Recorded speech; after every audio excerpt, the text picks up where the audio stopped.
Workers' compensation settlements are entirely voluntary. The employer or its workers' compensation insurer isn't required to settle a workers' comp claim. The claimant isn't required to agree with the settlement offer as proposed, either. If you're in the process of discussing a settlement of a workers' compensation claim, or you want to pursue settlement, you may wonder how much money you'll receive in a workers' comp settlement. Before making a decision about workers' compensation settlements, consider the following topics.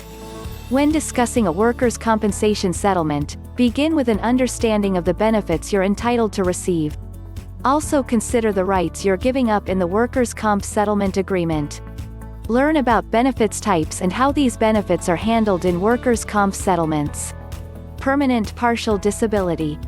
If a work-related accident or injury left you with any type of permanent disability or impairment but you aren't totally disabled, you may be entitled to a monetary award as compensation for the permanent impairments. If your doctor says you're limited to the type or amount of work you may do and/or your body condition is highly unlikely to return to its pre-injury condition, you may be entitled to permanent partial disability award in settlement.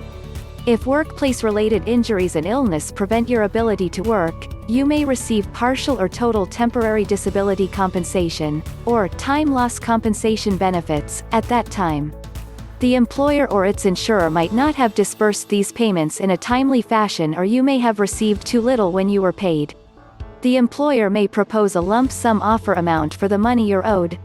The workers' compensation claim entitles the injured worker to obtain medical care for the illness, injury, or medical condition. If your disability is temporary and the work-related injuries are relatively minor, the employer may agree to pay your medical bills under the workers' comp claim.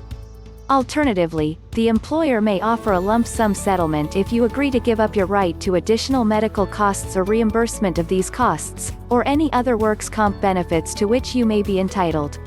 Two types of settlement arrangements are frequently used in workers' comp claims: lump sum settlements and structured settlements. The lump sum settlement, sometimes called a Section 32 settlement, requires the injured workers to sign a settlement agreement that agrees to waive certain rights in lieu of a single lump sum payment from the employer or insurer. In a structured settlement option, the injured worker agrees to receive payments over a certain period of time, such as 10 or 15 years. A workers' compensation settlement agreement is now a known, guaranteed benefit to the injured worker.